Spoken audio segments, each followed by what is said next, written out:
Hey, welcome to SaaS Unbound, brought to you by saas.group. I'm your host, Anna Nadeina, and this is the show where we chat with inspiring founders and experts to get an inside scoop on how they made their business a success. And today with us is David Heinemeyer Hansen. Well, I don't think I need to explain who that is, but creator of Ruby on Rails, co-founder of Basecamp and Hey, racing driver, investor, the list goes on. So welcome to the podcast, and super excited to have you here. Me too. Thanks for having me on. Awesome. Well, honestly, when I would say to anybody, I'm getting DHH on the podcast, the first impression would be like, okay, good luck. So download a beeper. And I did, just in case, because I went through a few of the podcasts that you did before. But I've super been on a excited. few. I gotta say, I've been on a few, and sometimes you gotta almost hit pause if I just talk too long. Okay. But yeah, let's get to it. And the first things first, right? Lately, you've been talking a lot about moving off the cloud, right? And I did a bit of a research. So let's start with that. Basecamp, hey, the whole 37 signals thing serves about, if my statistics are right, about 7 million users. That's probably a bit high, I'd say. I don't think we have any sort of daily active user stats or whatever that a lot of services use out there. So that's probably a cumulative number over some range. But I mean, Basecamp is used by well over 1 million people. And Hey, substantially less so because it's only sort of paying accounts that are users. With Basecamp, you can have a single account service, 20, 100, 1,000 users on it. And obviously, it's just that account paying for it. But we do have a lot of users. And finding a way to combine that with the cloud has been really interesting. I mean, the setup we have with the cloud is we've been split for, I think, what is it now, like 5 years or something like that, where we would have some of Basecamp, the latest version in particular, still running on our own hardware in our own data centers. And then we, over the past 5 years or so, we've moved a bunch of what we call our legacy apps.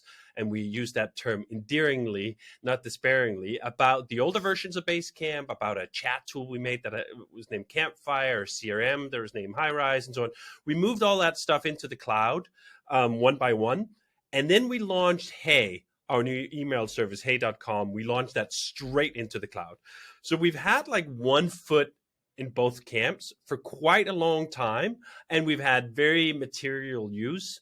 Hey, in particular, had this absolutely crazy launch where we thought, oh man, if we could get 10,000 people to try it after 6 months, that would really be really neat. It's quite hard to get people to try an email service, particularly a paid email service. And then we had, what was it, 250,000 people tried within 3 weeks, because we had this bananas launch that involved Apple coming after us and trying to kill us. And that gave us a bunch of launch publicity. But that all happened in the cloud. And to some extent, I was really happy that it did. The cloud is really good at these peaky, unexpected loads. Versus with Basecamp, that business is just so predictable. I mean, we can predict 18 months in advance, more or less exactly how much storage we're going to need, because this is a business that's been around for 18 years. It's SaaS, it's B2B, it's just a very predictable business. So that we've kept on our own hardware, but now we finally come to the conclusion that even for something like Hey, do you know what? The math just doesn't add up. The fundamental premise of the cloud, that it was going to be easier, that you could get by with fewer people, have not turned out to be true. So now we're pulling it all back. In fact, just now, moments before we jumped on this chat, I was talking to the team about the work we're doing to pull up back Hey. So we work in these cycles at 37 Signals. They're about 6 weeks, and that's the scope that we plan everything within. And in this cycle, we're working to bring Hey back, Hey home. Basically, Okay. within a 6-week cycle, take an enormous multi-million-dollar SaaS business that was built for the cloud, yanking it out of the cloud, putting it on our own hardware, and yeah, let's see if we make it within the 6 weeks. But whether it takes 6 weeks or it takes 8 weeks or whatever, I've been really happily surprised that it's been so much easier than I thought it was. When we first declared our intention to leave the cloud, I thought, oh, geez, this is going to take maybe years. When we first moved into the cloud, it took years, but that's that's sort of part of the journey and part of the fact that a lot of the technologies have just matured. They've become commoditized. It's no longer exotic to run these kind of tools. And I think this is the realization that a lot of people haven't had yet, that moving out of the cloud does not mean giving up on modernity. It does not mean going back to a horse and buggy.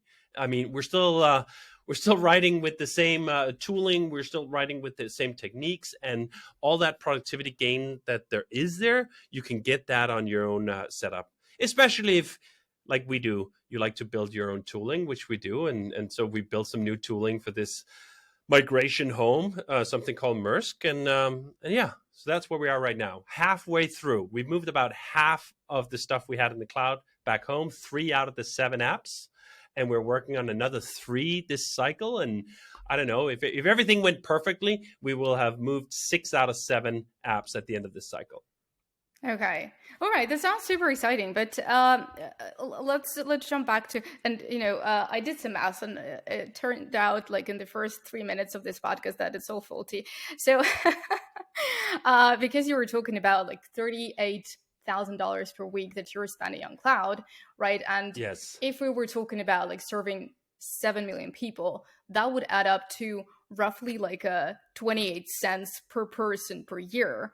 But then if it's like you were saying, it's like just half of it maybe, and then maybe it's only even hay, then it's a lot more, obviously. Yeah, I'll share some more specific numbers because it does not break down quite that neatly. And one of the reasons it doesn't do that is that Hey, for example, is a vastly more expensive product to operate than Basecamp.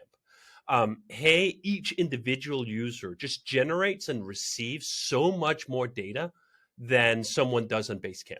Even the most active user on Basecamp, they're writing messages all day long, they're uploading files and whatever, will barely reach the bottom least active user we have on Hey, because most people who use Hey just receive a ton of email, large emails, newsletters, attachments, all sorts of stuff. So it's just a lot more expensive to operate Hey than it is Basecamp.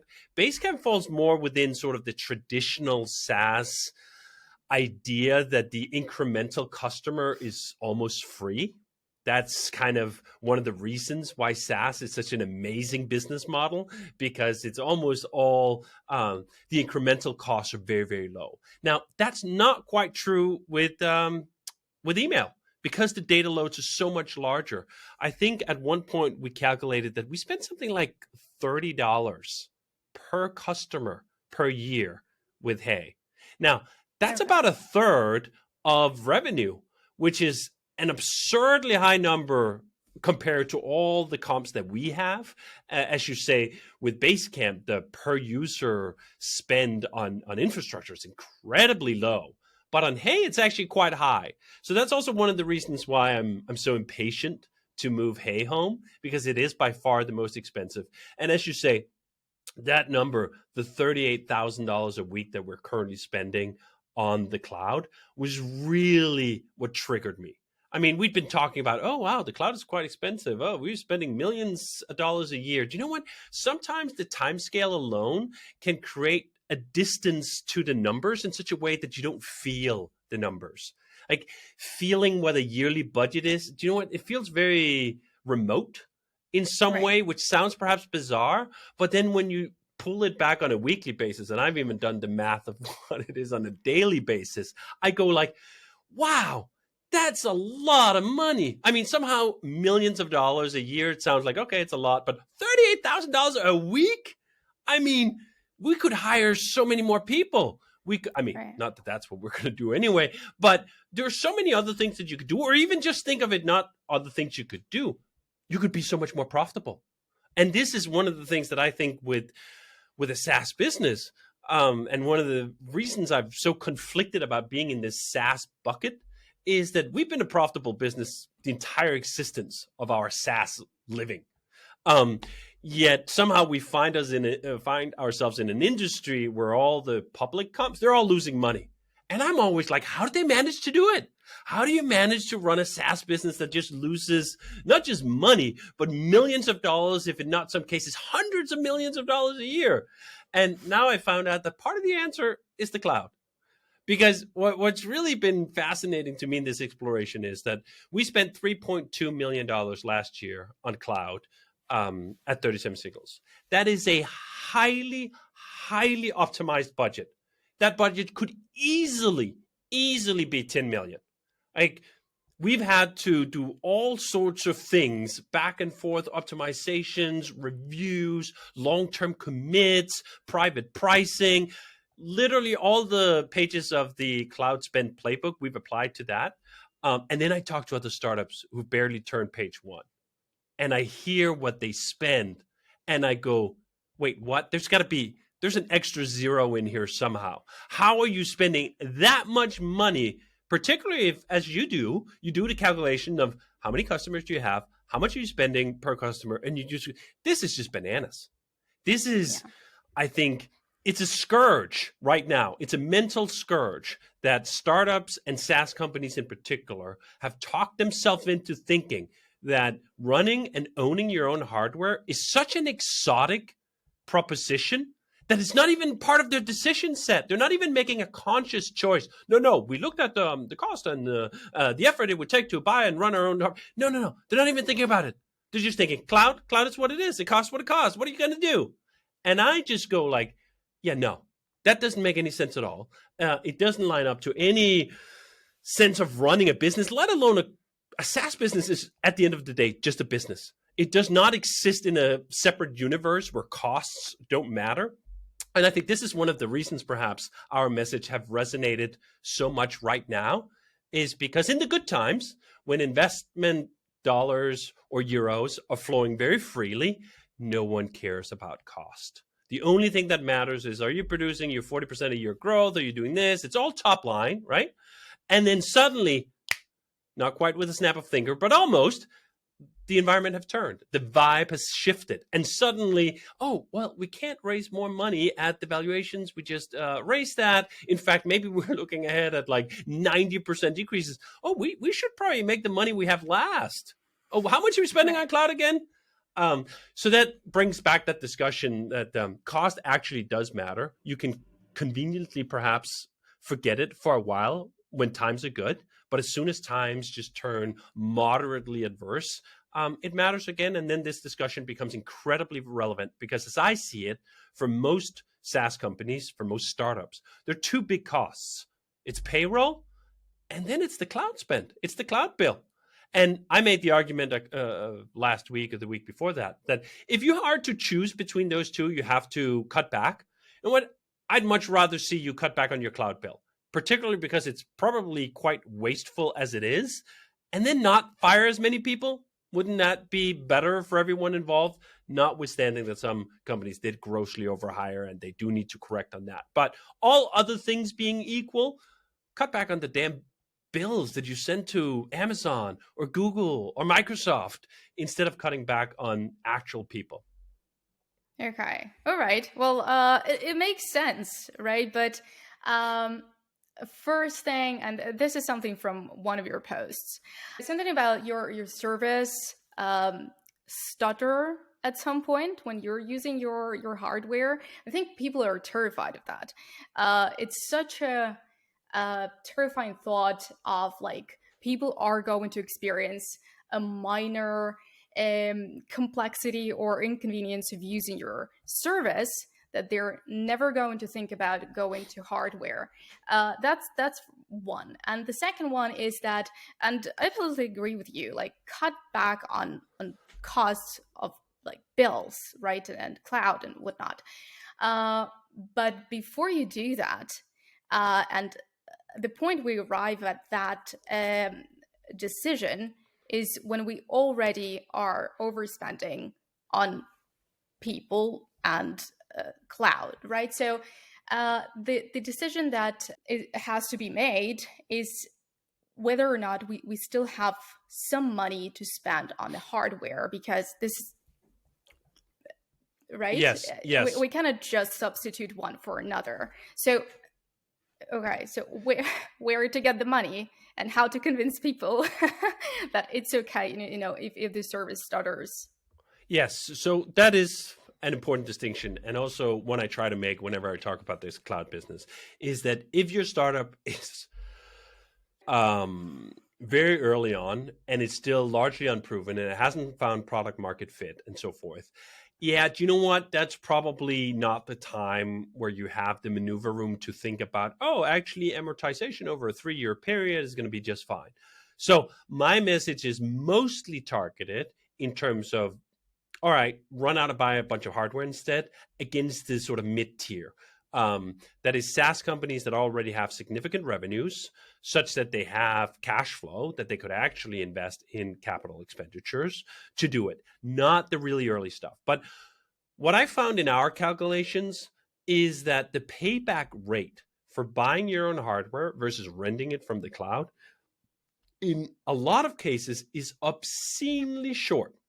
I'll give you one example. We were looking at some new caching servers that required a bunch of SSDs of 12 terabytes or something we wanted. And the back of the envelope napkin math for that was it was going to cost us something like $7,000 a month to rent it. And it was going to cost us something like $6,500 to buy it. So as in, you literally, and of course, that's not the entire story, and there's operational stuff and so on, but it gives you an order of magnitude that in some cases, with some of the cloud stuff, you can actually buy it very quickly compared to what you were going to rent. That it is not this idea that, okay, I have to spend 3 years worth of rental upfront to buy things such that I, in year 5, will start seeing the returns of it. Because I fully understand that's a very long time horizon for a lot of people, and it doesn't really compute to sort of acute needs to do a change. But that's why I'm so adamant that people at least just start running their own numbers. This is doubly so if you're using the cloud services that people like to promote the most, that is the managed services. Amazon has, for example, something called RDS, which is this managed setup for databases where you have to know less about databases and they do a bunch of stuff for you. If you run the calculations on just how obscenely expensive that is, you'll see that the amount of time it takes before it's a better deal to buy your own, at least economically, is so short that this is something that can make sense within a 3-month horizon or 6-month horizon, let alone the multiple years you'll be able to own this hardware for afterwards. So I do think that currently the main blocker is mental. And it's mental for the first reason you mentioned, which is that people have somehow forgotten that we built this entire internet on the basis that people owned their own machines in data centers, and hundreds of thousands of people knew how to operate them.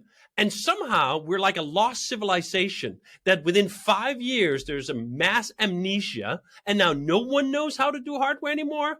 And even when I say do hardware, people have this misconception that companies like ours, mid-sized SaaS companies, are like manually putting RAM slots inside of computers and racking them and like sweating with screwdrivers and so on in data centers. What are you talking about? I have not seen a computer that we own in 20 years.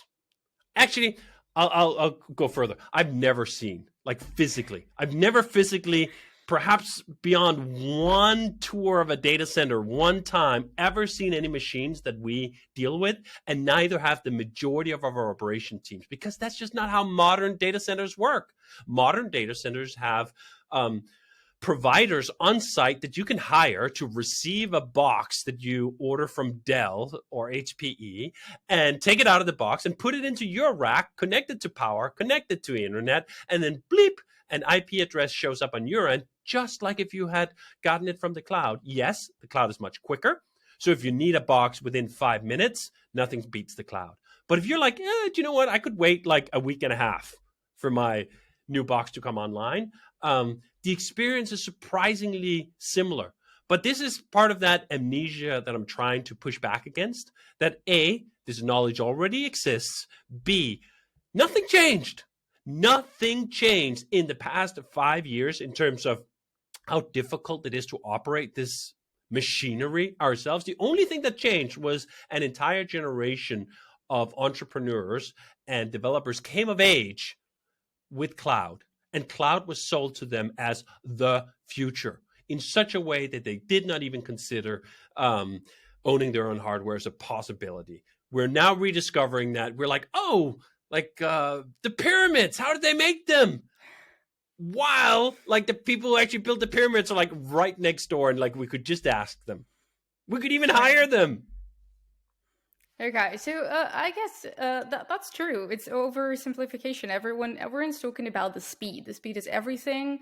The speed of shipping the features, the speed of getting your service online. Like there are a bunch of videos on YouTube, like how to start a SaaS in a week, 2 days, 1 day, half an hour. So I guess that's we are spoiled in that way. I mean. But I actually want to let me address that sure. point for a second, because first of all, I think it's largely actually bullshit. Nothing important or worthwhile was ever built in a day or a week. Some important prototypes, some important explorations, yes, but entire businesses, no. Not only that, this misconception that the world is moving so fast that if you cannot get exactly what you want right now in 5 minutes provisioned, you're going to lose the race. What race? What are you talking about? When it comes to SaaS, one of the reasons this whole business model has grown so much, and in fact have swallowed so much of the software business, is that it's long term. Every SaaS business in the world is like, well, I'm going to spend a bunch of money acquiring customers, but I am going to earn it back over 3 years. You're already long-term planning. You're doing all the long-term planning when you compare LTV to CAC, which is the basic comparison that every single SaaS company in the world does when they are calibrating their marketing spend, right? No one is looking at like, oh, I need to earn back in a week. No one has an earn back like that. Why are you looking at earn back on something like buying a server in a week or even getting it up and running in a week? Now, the other fascinating point here is that the cloud is actually slow at a ton of things. Modern hardware is insanely fast.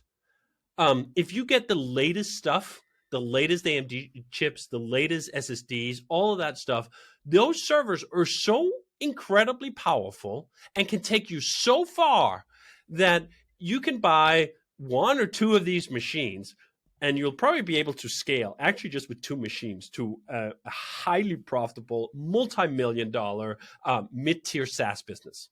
I'm staking that as a claim given what I've seen right now. Just as a quick aside, one guy did this back of napkin thought experiment that you could run if you rewrote a bunch of things, Twitter on a single machine. Now that was a proof of concept, but he backed it up in a very compelling way to the point that, like, do you know what? Twitter is internet scale, right? Like that is one of the biggest sites on the internet. Da da da da.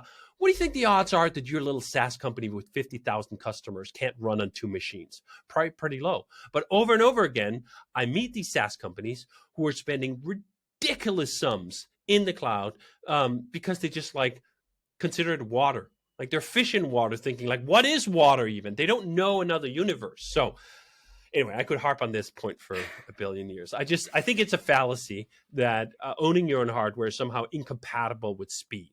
And I think we are a great example of that. We are shipping so much software on such a regular basis with teams of two. The standard team size at 37 Signals is two. One programmer, one designer, deploying things themselves, setting things up themselves, making product management decisions themselves. There is tons of speed available on that, and owning your own hardware is in no way, shape, or form an impediment to that.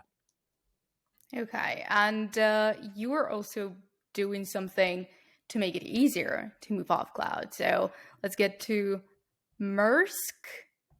Right? And is it a pun? Like everyone's talking like, is it a pun on another Danish shipping company?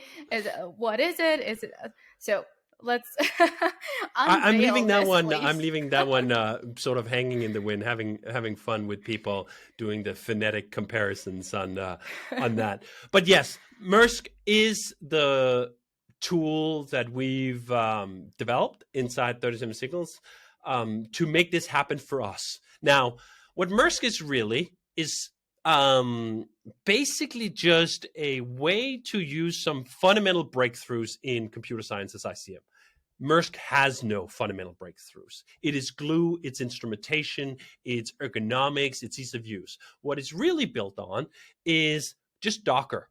Docker is this tool for taking a software application, putting it in a box, and sealing that box such that it depends on nothing else. You can ship that box to a new machine that has never seen that application before, and presto, in one command, it's up and running. Where in the quote unquote olden days, first you had to do a bunch of prep on that machine. You had to install all the dependencies. You had to make sure that everything was just right. It was very bespoke. In the operations world, we used to call this treating your servers as pets, like they were unique and special, and you took care of them. And this is a bit of a crude comparison, perhaps, and I hope I don't offend any vegetarians here, but the modern way of thinking about operations is to think about your servers like cattle. They're commodities that one cow is as good as the next cow, at least within the margin of error that we care about. And you know what? If one of them dies or gets slaughtered, you're not going to have a memorial service for that, right? You're just like, that is business as usual, which means that you treat them all the same, which means that you automate the process and all these other things. Actually, spelling out this whole comparison here, I think I'm going to stop using it because I get industrial farm vibes here, and I actually don't particularly enjoy those. But this general concept that the world has changed in these ways that has made it much easier to set these things up, I think is a key part of it. And what MRSK does is it builds on top of this fundamental technology, and then it scales it all the way down. Because what has otherwise been happening in the startup operations world is that seemingly everyone else have jumped on this thing called Kubernetes. And Kubernetes is let me phrase my words carefully here, is a really interesting, highly sophisticated, tremendously complicated project that it takes at many places large teams to operate, and even so with varying levels of success. Let's just put it like that. I think it's a real breakthrough that the likes of Amazon and Google and Microsoft and other hosting providers, for example, who are providing infrastructure as a service can now standardize on something like that. Wonderful. Great. Try to run that yourself at a company even of our size, and not so great. Highly complicated, high risk, so many moving pieces. We looked at it several times and even got close to pulling the trigger on it with the help of some consultants who thankfully turned out to be ludicrously expensive in themselves, and then causing us to reconsider our path here, that, you know what, Kubernetes is not for us. And it's much the same as I find a lot of other technologies in this business, where, say, Facebook comes up with some new way of doing user interfaces, and they're like, this is fantastic, it's working so well for us, you should use it too. And some small startup of 5 people hear that and go like, well, Facebook is a large company. If they're having success with Tool X, it must mean that Tool X is wonderful. And of course it worked for us. When the reality is very often the direct opposite. The kind of tools and techniques and processes that work well for a company of 50,000 are usually 180 degrees exactly the opposite of what a company of 5 should do. A company of 5 just operates in a different universe than a company of 50,000. It has different concerns. It has people who have to wear multiple hats. It has these integrated roles where a single individual really have to understand everything. Versus as a company of 50,000, you have just endless rabbit holes of specialization. And that is just not compatible with sharing tools in a bunch of ways. And I think this is one of those ways that Kubernetes is ill-suited to be a tool for small to even medium-sized companies. So we needed a different tool that tried to accomplish some of the same things, use modern techniques to running containerized software on your own machines. That's what MRSK is. We've been building it started in middle of January, and we already run 3 production apps on it. By the end of this month, I'd say, we're probably going to run 3 more. We now have a large, growing, enthusiastic community of people who realize exactly the same thing, which is, as it often happens in technology, that you have something that seems to be dominant, that everyone feels like they're supposed to know, and that if they don't know it or don't understand it, it's actually them who are kind of stupid. And thus they keep quiet about the fact that they have reservations or don't know if they can do it, or they think the bar is not appropriate. They just keep quiet. And then suddenly something happens, a new tool comes out, which just lets that group of people sigh, finally, there's something else. Someone is saying, do you know what? That thing that everyone else is saying is just the greatest thing since sliced bread. Yeah, you know what? It's not for us. I think that's what happened with MRSK. In fact, not that I really like these popularity contests, but of all the projects that I've launched in quite a long time, MRSK has been the fastest growing on GitHub. I think we're up to like 5,000 GitHub stars, whatever the hell that means. But just the attraction of a community, outside contributors, people who are running real production loads on it, on something that basically didn't exist at the beginning of the year. Like that's Right. to me, is proof of, in SaaS terms, product market fit. There's product market fit. There's a bunch of people who had, to use another SaaS term, hair on fire. They were squeezed in between overpaying for managed services and intimidated by the complexity of running it on their own. And MRSK is falling into the sweet spot that is putting out that fire in their hair and is being exactly the fit that they needed. Okay. All right. And that makes sense, right? But those are also early adopters, right? And I mean, I don't have to tell you, you know it yourself. Early adopters are just junkies for all this new stuff, right? So, and don't get me wrong, what you were saying makes absolute sense, right? And buying your hardware and trying to get off the cloud and optimizing the cloud up until you absolutely cannot stay there any longer because it's just a ridiculous amount of money. But then again, operating it, yeah, a lot of people think it's just uncool, and that's kind of a big deal these days, right? It's uncool. Second, you still have to have some money to buy it, to operate it, to move everything there. And a lot of people that are affected by you, by your persona, by your social media status and everything, a lot of them, at least what I see, and I tried to do a bit of a research before I go into this, they are smaller, a lot smaller than Basecamp, than Hey, than 37, anything that you just said. So what is the percentage of people that are trying MRSK and are trying to get off cloud with their projects are actually going to do it, to actually go through with that, you think? And how much of a difference it's going to make this whole wave? Or maybe, maybe not in 2023. Maybe it's just like a long-term project. Yeah, I think this is a wonderful point. And let me start with a time machine jump here. Go back to 2003. Not 2003, 2004. I appear at my first Ruby conference in the US. I attend my first Ruby conference in the US. That Ruby conference has 43 attendees. During my presentation on Rails, I asked by show of hands, how many people work professionally with Ruby? How many people are being paid to program Ruby? 2 hands go up. One of those hands is mine.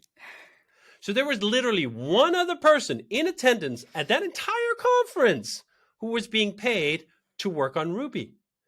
Talk about early adopter. Talk about being there for the passion of it, for high ideals, for the love of beautiful code, for putting the human before the compiler, all these values that are present in the Ruby system. And then see where we were just 3 years later, 2006. In 2006, you already had Shopify being built, not just being built, launched. GitHub, a bunch of these billion-dollar companies we're now looking at. Do you know what? They were forged within a couple of years after that first conference, where literally 2 people in the US at a Ruby conference would raise their hands when asked, are you doing this professionally? So I have an absolutely delusional sense of what's possible. That is one of my most cherished character flaws, if you will, that I'm absolutely delusional about what can happen, that I think good ideas can change the world, and very quickly, particularly within software. And the reason I say that is, of course, I have this totally skewed sample size, which mainly includes Ruby on Rails, which is something I started in 2003. I wrote it all by myself. I took a application Basecamp, which has gone on to make hundreds of millions of dollars, and put it into production myself as the sole operator of it, and then saw it grow into the thing that now has well over 1 million applications made on it, tons of billion-dollar companies built on, and so on. So I take that spark, that experience, that hope and optimism into every single project that I do.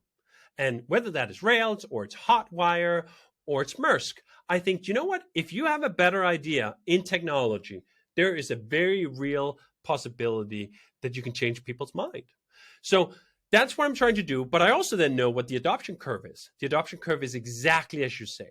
The first people who show up because they're frontier people. They're adventurers. They like playing with new stuff for the sake of it being new. That is not a long-term sustainable thing for a community, but it is a necessary kickoff for it to reach escape velocity. And that escape velocity, we're already well on the way. Like, to just do the direct comparison, MRSK now is so much further ahead in terms of its adoption and its community building that Rails was at the same time. 3 weeks after, or not 3 weeks, 2.5 months after Rails was launched, there was about still 5 people and nobody doing it commercially, right? Except for me. So again, does that mean one project is going to be like the next? Absolutely not. Ruby on Rails was most likely a one in a lifetime project experience. I'm ever so grateful to be involved with that. If that is the greatest impact I ever have on the technology industry, I shall die a happy man. So it's not like I'm chasing that, or that is the bar in any way, shape, or form. It is just an expression of that adoption curve, as you say. It can go very quickly from no one is doing this, no one knows about it, it's just a bunch of hobbyists, amateurs playing with it because it's new and because it has an appeal, to boom, suddenly it's in the biggest corporations. Suddenly it's everywhere. Suddenly it's in the water. And I think MRSK 100% has the potential for that. And whether it's MRSK or not, you know what? The funny thing is, I don't care. I am not wedded to this tool. I am wedded to the idea that the internet should not be owned by 3 to 5 companies that run mega hyper clouds. So to me, we talked a lot about cost savings because that's the most immediate way to get this message across. But some of the other reasons for why I'm involved with this endeavor are even more important to me. And perhaps the one I hold most dearly is that we should be working in the service of the internet if you stand to benefit from the internet. I owe my entire career to the internet. I owe my fortune to the internet. I own actually my business partner, my love, my everything to the internet, to the open, free internet where I didn't have to ask for permission. That internet is being chipped away at from a lot of different angles. And one of the most pernicious ways that it's being chipped away is from the centralization of all computing inside the hands of just a handful of these hyperscalers, right? Who have shown, as all centralization does, that it is liable to, I don't know if manipulation is the right word, but to influence. Let's use that. That's a more neutral term. Influence, where suddenly they get to say who can and can't be on the internet, for which or what reason. That's a really bad turn for this internet that I know and love and grew up with. And I want no part of it. I would like to inspire a literal rebellion when it comes to that vision of the internet, that the internet is just owned by these empires. Just like I've tried to be on the barricades when it comes to the app stores and mobile. It's the same tendencies, the same idea that if you have a software ecosystem that's controlled by two companies, like mobile is, it's just Apple and Google. Yeah, they'll collude like duopolies, and they will absolutely abuse everyone else to maximize their profits. And we're seeing some signs of that in cloud already. Some of these obscene prices are possible because the likes of Amazon are correctly assessing that they don't think people believe they have a choice. So there's a sense of learned helplessness here that I'm particularly aggrieved about, where it's kind of like the textbook example of learned helplessness with the elephant that as a young elephant get chained to a pole in the circus, and they can't get out because they're not strong enough yet. They grow up to be a full-grown 5-ton elephant, or however much an elephant weighs. They could pull that pole out in a second. They don't know they can't. Learned helplessness. We are in a state of learned helplessness when it comes to operating our own hardware, working in the service of a decentralized internet, the way that I was about to say that I believe the internet to be, which is bullshit. That is the way the internet was designed, literally from the DARPA days onward. It was designed such that if a certain data center owned by Amazon in US East 1, which happens to be the most popular Amazon Web Services region, goes down, a third of the internet does not go down with it. So I think there's some deeper pathos here that we can fight for, we can rally around, we can find meaning in, which is also something I care about. There's so many people who walk around disillusioned and almost nihilistic about what work is and why we're doing it and whatever. And it can't all just be cost, right? You're not going to inflame the hearts of people everywhere, but like, you can save $1. Okay, yeah. Right. Okay. That's a great, like, big vision. But let's get back to earth a little bit and just create like a feasible solution for the startups, for the founders that are extremely fueled up by this whole thing. They know that it's a solution. So at what point would it make sense to buy your own hardware? Would it be after you've grown on the cloud, and then you hop on MRSK, and then you you go and order your own hardware, or does it make sense to start with it? So I think it's a evaluation that's not too dissimilar from the adoption curve. You have your you have your pioneers, you have your early adopters, you have your grand middle or whatever it's called, and you have your late adopters. There's like 4 or 5 personality types, or not even personality types, adoption types when it comes to the classical adoption curve that you can look at, right? And I think some of that is present here. I think if you are a technical founding team who know your way around the technologies, things like Docker and so on, or things you're highly familiar with, I think it makes sense to start with that out the gate, something like MRSK, to get the flexibility to do it later. That does not necessarily mean buying your own hardware, but I will be honest with you, if I was starting my own startup tomorrow, I'd probably buy a piece of hardware. I probably would. That's not because it ultimately, quote unquote, makes sense. I don't think it does. So it's not for the late adopter to do it like that, but for the pioneer who wants that fire in their chest to help them motivate them forward. I'd say the most scarce resource for any entrepreneur is actually not money, it's motivation. Motivation is the super fuel that powers all else. So if you can ground or mine or extract additional motivation in part by some of your technology choices and believe that you have a grander meaning here, you're working in service of the internet at large, you're not just following the herd, you're not just going with the big tech monopolists for your shovels. Do you know what? I think that there's a calculation I can make in my head where the payback on that is immediate because of additional fire in your stomach and in your heart. But that's a certain character, right? There are many other characters. There are characters who are like, I'm just trying to solve a business problem here. I've identified a business problem. I don't know if it's going to work. I don't have product market fit. I don't have a bunch of people. I don't have any highly technical folks. No, please don't. Just jump on Render, Heroku, any of these fully managed services. That is a great place for you to be until you figure out whether there's something there. That's the kind of person who is going to be hard pressed, or I'm going to be hard pressed to convince with a fiery speech about the purpose of the internet, because they're looking at it more like a business. And that's why I also focus so much on this cost argument, because every business owner who has to make payroll and have to have more money in the bank than going out, they can understand that, right? It's a very mass appeal argument, but it does not play in early phase. I would say if you are in the, hey, I'm just looking at this argument from a cost perspective, you have to be spending probably hundreds of thousands of dollars or euros on cloud, unless you are in a region where you have more time than money.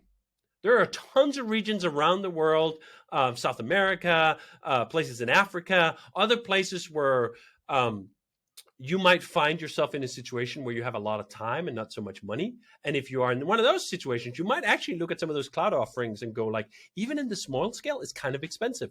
Can I get by with a cheap VPS? Can I get by with an old server I connect to the internet? Can I get by with something else? I think there's also a case there to be made. But I do think the broad middle, most people, most of the time, are going to be the ones persuaded by, oh, we're spending an enormous amount on cloud now, therefore now is the time to look into it. But you can do your prep work. MRSK, for example, just to take one example of one tool, is fully compatible with starting in the cloud. In fact, I did half the development with MRSK using cloud services. I used Hetzner, I used DigitalOcean, exactly because they are so easy and quick to spin up something for a test. And until you've validated that there's a there, you should obviously be hesitant about investing a bunch of money in something that's completely speculative. And as we know, most startups fail just to get even off the ground. Why spend a bunch of money, especially if you don't have it, on something completely speculative if you don't need to? So cloud still makes plenty of sense. There's still the early times where it makes plenty of sense. There's even like the early middle times where it can make sense because you're not spending that much money. It makes sense when you have hugely variable loads. If you have like, well, we basically get no traffic all the way around, but then on the last Sunday of the month, because we're a payroll company or something, our load spikes up at 100%. Or not even 100%. I was going to say 100 times. 100%, I'd still say buy your own stuff. But if it spikes up 100 times, kind of like the original idea behind Amazon Web Services, right? Why did Amazon make it? Because they bought all this hardware so that they could make it through Black Friday, Cyber Monday, and Christmas. And then the rest of the year, it laid unused, right? Perfect case for cloud. Perfect case for renting. You should absolutely rent the things that you only need rarely or occasionally. You should absolutely buy the things that you use all the time. Okay, all right, that makes sense. That's a great pitch. But yeah, just a couple more questions. I know I promised to finish earlier, but that's a very interesting conversation.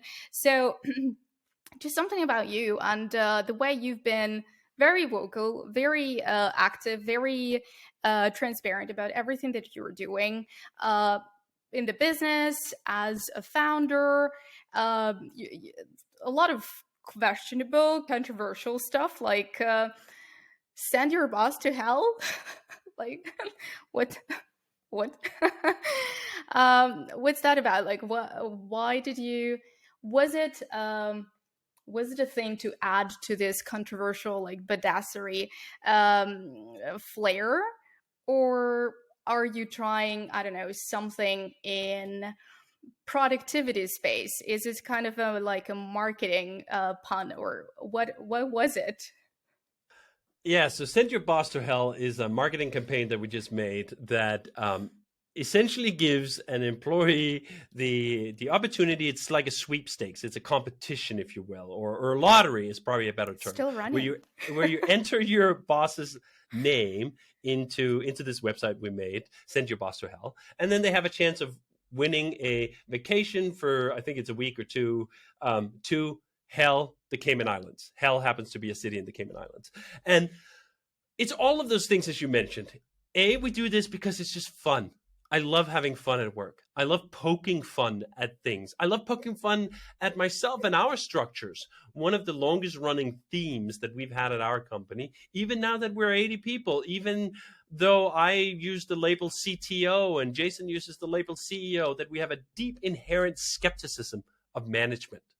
And find that management in a lot of cases is net negative. That one of the reasons why employees can't get their work done on time and aren't happy at work is because their management is nagging them all the time about dumb things that they should just look in Basecamp for. Now, that's a bit of a plug, but it's where it all ties together, right? Like, I like to do things that add up to all of the things at once. It means something. We're making a real point. We're making a real point here that there's a lot of bosses that are net negative for the people on their team. Like, that's a real point that we've talked about more seriously in other ways. Then we wrap it up in a campaign because it's fun.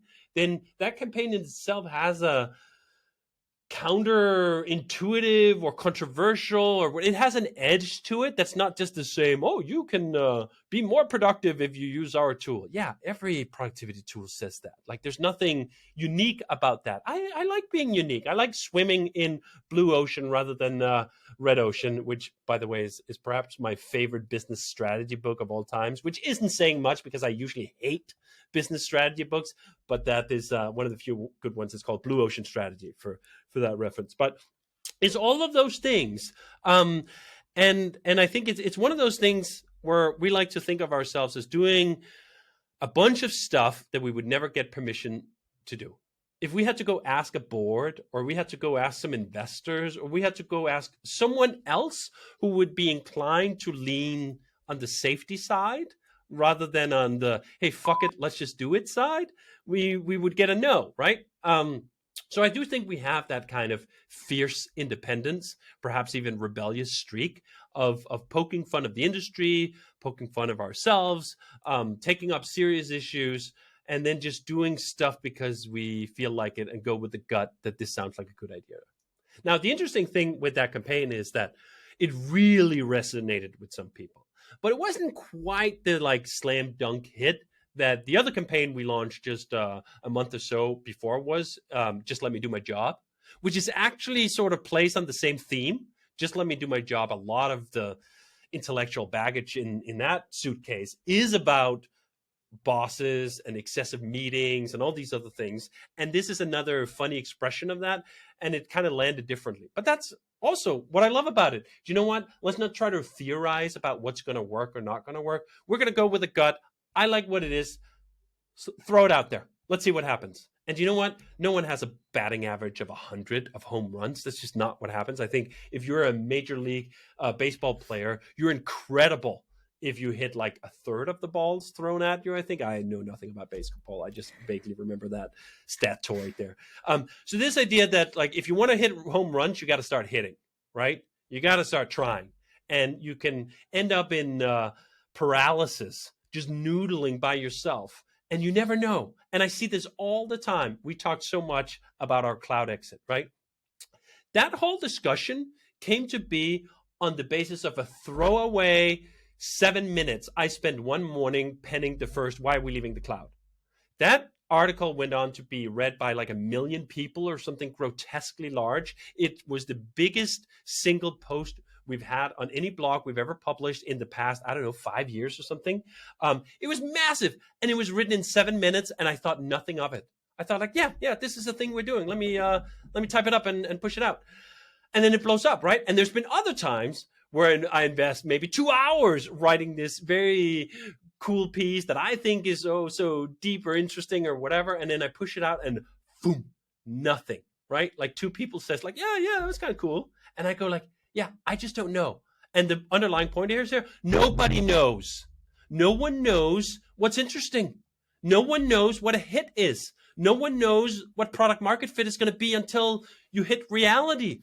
And I think this is one of those things that entrepreneurs really need to internalize even deeper than they already try to do. And there's a lot of, you have to be ready for failure. No, you don't get it. You don't know. You cannot plan. You cannot ask. You cannot theorize. You can't do anything. All you can do is subject your gut ideas to reality. That's the only measure of figuring out whether what you have has legs or doesn't have legs. And you will be surprised time and time and time. I mean, I've been writing on the internet for 25 years. In 25 years, I've probably published, 5,000 pieces? I'm trying to do the math here because I did 200 pieces on Hey World in the first 18 months. And that was like, I don't know, thousands of pieces, literally thousands of pieces, right? Yeah. Out of thousands and thousands and thousands of pieces and all that practice, right? I have no clue. I literally have no clue what's going to resonate, what's not going to resonate, what's going to poke a nerve that's raw and I didn't see it, or what's going to just really appeal to someone in some way. And I think that's the synthesis of all of this. And we, more than ever, try to internalize this at 37 Seagulls. Don't theorize. Don't plan. Don't barely even guess. Go with a gut instinct and just give it a try. Okay. That sounds like a great idea, especially in a big SaaS company. I think, it works as far as I see. So since we started talking about home runs, the question that I always ask about all the founders, what was your biggest win? What was your home run? And what was the biggest, most ridiculous, most unexpected failure? So the home run is really interesting because my two biggest home runs in my entire career both happened at the same time. It was Basecamp and it was Ruby on Rails. And I wrote Ruby on Rails to build Basecamp. And the whole thing happened in 4 months. So the entire foundation of my career, my business, my fortune, my everything happened in a 4-month span in the summer of 2003. As I'm going to try to do the math here, a 21-year-old or something like that. That was when I had the best, most influential ideas that I've ever had. And that's interesting too, right? That you think that, well, I knew very little. I knew nothing about running a major open source project. I'd never done that before. I basically didn't know anything about Ruby. I had just picked it up a few months earlier. I'd never run my own business. I never launched a SaaS product, at least in this category. We'd done some earlier stuff, and I've done a bunch of stuff. It's not like I should say, showed up fresh off the boat here. I'd been involved in the internet industry for some time. But on all these metrics, I was a total noob. I was a total ignorant person. I didn't have the experience or the guidance or the physical mentors or any of the other shit that people talk a lot about, right?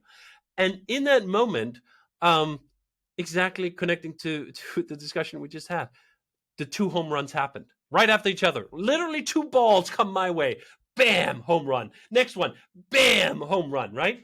And I've never surpassed that. I've done a bunch of things since, and I've kept those home runs. That's the other important thing. I think a lot of entrepreneurs, particularly if they are lucky / good / fortunate, whatever you want to ascribe their success to early on in their career, they delude themselves into thinking that they have it figured out and they can repeat it. There are so many entrepreneurs who never have a better idea than the first one they got, or the first big one they got at least, right? So they sell it, and then they put serial entrepreneur in their Twitter bio, and they think they're so fucking cool. And then the next thing they launch is a total goddamn flop. So have some humility. I've embraced that humility very early on. I am completely 100% at peace with the fact that these may very well be the biggest home runs I ever get, and that nothing else I do ever since. We've talked a bunch about MRSK. For example, MRSK, I'd say, have very low odds of ever having any kind measure of the same influence that Ruby on Rails have. Wonderful, great. So what? Um, you asked about failures. So Yeah. we launched the biggest failure we ever had. Was actually an email service of sort. We made like an email newsletter or news groupy service in, I want to say 2004, something called Breeze. Um, it lived not very long. It is the only legacy product we've ever fully shut down because it was such a abject failure, um, that there barely weren't any users, so it was easy to shut down. And that was like product number 6 or 7. And again, you think, isn't experience cumulative? Isn't Right. skills cumulative? Aren't you just getting better and smarter, and it'll be easier to time the market, figure it out? Absolutely fucking not. Because you don't know what reality is going to do. You don't know what's going to hit. In fact, this perhaps an even bigger failure that never got to materialize through the sheer luck or perhaps gut instinct of Jason, my business partner, was that Hey was originally intended to be a business email service for small businesses. And then I think like 3 or 4 months before we launched, we built this whole product out. We've been working on that product for 18 months, on the business email product, right? For 18 months. And when we get it close to launch here and the launch date is coming up, Jason goes like, I got a feeling here. We gotta launch personal first. I can't fully explain it. I think maybe it's going to be too hard on adoption. And I'm like, what are you talking about, Jason? The last consumer product we did was like 10 years ago, and it wasn't exactly a slam dunk. There's something called Backpack, which is a way to organize your notes and whatever. And he goes like, nah, no, I think we got to do personal first. And I'm like, dude, all right, I'm going to disagree and commit. So let's do that. And it turns out that his gut was like 400% correct. That when we launched, the personal product took off like a freaking rocket ship, as we just talked about. And when we launched the company product later, it had nowhere near the same trajectory. In fact, I'd say if we'd just launched that, we would have looked at Hey as a failure. Not because no one signed up, but because the amount of people who signed up, at least in the early times, was not proportionate to the amount of energy we put into it. Versus on the personal side, it was like 2 orders of magnitude beyond our wildest fantasy, right? And you're like, that's 20 years into it. 20 years into it, I can't call it. I can't call it whether something should be consumer or business. I have no fucking idea. Jason had a hunch. He had a gut red flag, if you can have a red flag in your gut, that just went like, do you know what? I don't think this is right. And we did this pivot. It was not based on market research. We'd not asked a bunch of consumers, oh, would you buy this if we did? No. Build a thing, slap a price on, shove it into the market, see what happens. Right. Yeah. I mean, I agree with you. Like everyone says that. Like with Hey was such a success, and you can look at it from a standpoint of, okay, so we launched something and it was an instant success. So many people signed up for it. But like you said, that you've had like your research projects, and you kind of just came to a point when it could be successful. All right. And So also, just quickly on that yeah. point, it goes to this notion of there's no such thing as an overnight success. Everything that just appears on the scene, not everything, but rhetorically everything, has been 10 years in the making, right? Actually, even if I said these home runs I came to sort of right out the bat, it wasn't right out the bat. I started working with the internet in 94, right? In 94 was when I made my first web page. So if you look at it on that time horizon, they were 10 years in the making, right? Yeah. It is exceptionally rare that someone shows up cold and they just strike gold. In fact, it basically just doesn't happen, right? Even the cases that appear like they happen, even the cases I present, as I just did with Basecamp and Ruby on Rails, as though they could be viewed from that angle, usually you just have to dig deeper and you'll find a 10-year history behind it. And if you look at something like, hey, first of all, there's Breeze, as we called out, which came 5 years before. But then there was also, we'd been in business for 20 years, working with the internet, building things. That's why we were able to do Hey in the way we did it, right? Not that other people couldn't have done it on different terms, but Hey is the product it is today because of that. So Yeah. Okay, got it. And yeah, probably the last question. We're way over time, but yeah, also a question that I try to ask a bit, because everyone's kind of trying to understand like what's the next big thing. So there is AI, there is the crash of like the financial systems, there is people getting off the cloud. What's the trend that you think is going to make the biggest difference, at least this year? Yeah, it's a Maybe the great most question. underestimated. I've been meaning to write about AI for a while, and I've really mostly just kept quiet on it because everyone and their dog seem to be so intent on freaking out like we just changed the entire trajectory of humankind, which okay, maybe we did, but like maybe it's also a little early to call it. I mean, this kind of hysteria, I'll use that word not lightly. Uh, the last times I've seen that were once around crypto, although this is bigger, arguably. And I've even grown fond of some aspects of crypto, even though I'm also highly skeptical of other aspects of crypto. But like, come on, did not change the world sort of just yet, right? The other Right. But one I was think self-driving cars. If you it was look at just a bit. the hysteria around self-driving cars in 2016, I think it was, where basically like in 2 years, everyone is going to drive a robot taxi. And then we find out it's actually kind of harder than that. You can't actually do that. The VR, if you go even further back, I remember watching The Lawnmower Man, which is a movie from 1995, sort of showcasing the first bits of virtual reality, right? And I remember thinking there were arcades popping up. Virtual reality is like 3 years away. Then like we're going to work and we're going to live in virtual reality. And like here we are. What is that going to be like 30 years later? And we're still like floating avatars with no legs in Zuckerberg land. I don't know. I mean, it's hard. It's really hard to time these things. Now, none of that takes away from this spectacular, awe-inspiring, literally magical sensation you can get when you look at some of these AI things. For me, I perhaps technically the language stuff is the most impressive, but the generation of images is the thing that for me is the closest thing to magic. Like I've read through some of the explanations about how this happens, and I'm still blank. Like I don't cope. Can't understand it. Like it's beyond my brain capacity at the moment, or at least my insight to fully understand it. And as such, I feel like such a kid, right? Like the first time you see a magic trick and you go, whoa, how did they do that? Right? And then sometimes, you know what? There's just like a card behind a hand and a distraction. So I'm sort of sitting back a little bit and trying to think, you know what? Predicting the future is basically impossible. What you can do, and I think this is it Metcalfe's law or is it Mr.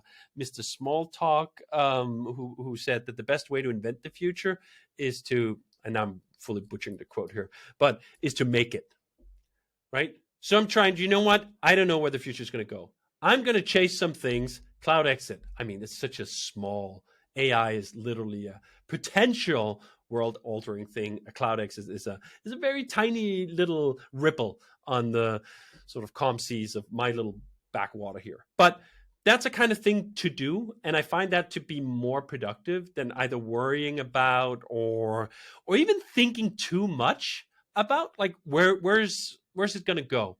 What does it all mean? Can I control it anyway? No.